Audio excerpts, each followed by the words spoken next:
Shalom, Allah, Yahweh, Ba'ashim, Yahweh Shai, Ba'ashim, Rakakidash. All praises and glories definitely do, especially in the times we're living in. Much honors and respects to the apostles and others, great millstone, and to all the brothers out there doing the work in sincerity and truth, rightfully dividing the word of truth. You do that through your precepts. I say, Shalom. Back for another quick 4-part lesson, and this is going to be titled, what is the third temple, all right, which is the spiritual temple. Okay, now, most of you out there would think that there is a third temple that is going to be built out there in Israel, Jerusalem, Palestine, all right, and that nonsense has been going on, all right, for a very, very, very long time, all right.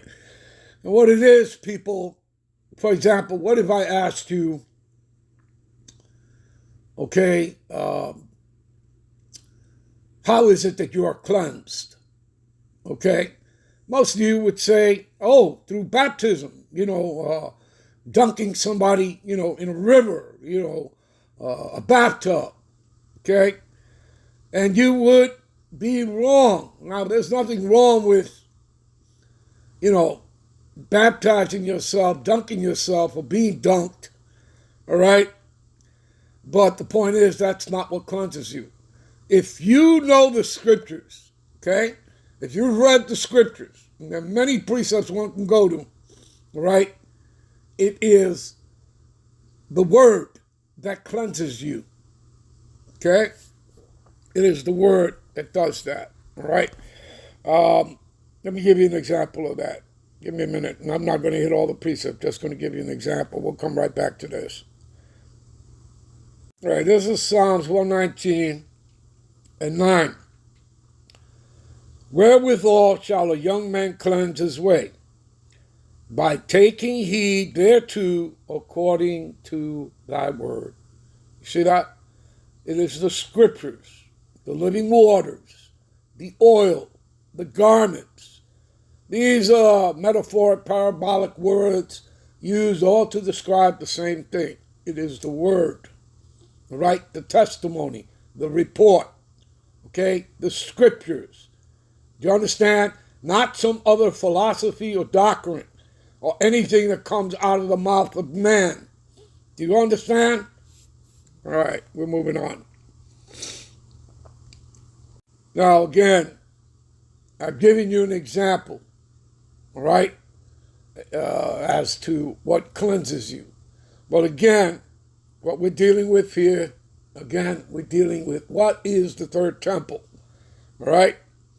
You're going to find out that the third temple, if you know your scriptures, are the Israelites, okay? The elect of Israel. Everything starts with the elect, who are predestined, all right? So, this is Acts 17:24. The Most High God power, right?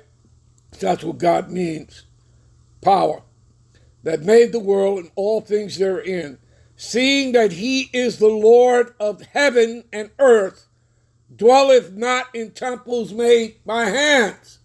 So he doesn't dwell in your synagogues, your churches, your temples built by man. No. Okay? Let's further back up this point. Go to Acts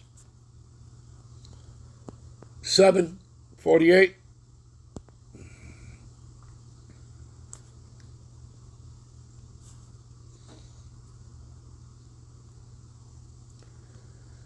I bet the Most High dwelleth not in temples made with hands. See that? As saith the prophet. You see? Okay, so the question becomes, where does he dwell? Well, we'll get to that in a moment. All right? Let's go to a precept. Let's go to Jeremiah.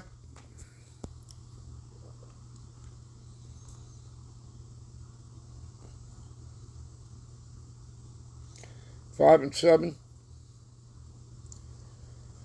Okay? How shall I pardon thee for this day? Thy children have forsaken me. He's talking about Israelites. And sworn by them that are no gods, Okay, because, okay, when I had fed them to the full, they then committed adultery, right? Because thou shalt have no other God before me, right? And you're busy worshiping these other gods. That includes Jehovah and Jesus, because those aren't the names of the Heavenly Father and Son. All right? There's no letter J in the Hebrew alphabet. The name of the Father is Yahweh. The name of His Son is Yahweh God. So you've committed what? Adultery, fornication. All right? Do you understand? It's idolatry. All right? So when they have committed adultery, right, by worshiping other gods, committing idolatry, all right, which, by the way, is sin. You're in transgression of the law. Transgression of the law is sin. And assemble themselves by troops in the harlot houses. Do you know what he's talking about, harlot houses? The temples, the churches, the synagogues. You understand? All right, so you see, he doesn't dwell there. Give me a minute. All right, you know what we're going to do? We're going to end this here. We're going to come right back with part 2. And then we're going to get into where the Lord actually dwells. All right? All right? Shalom.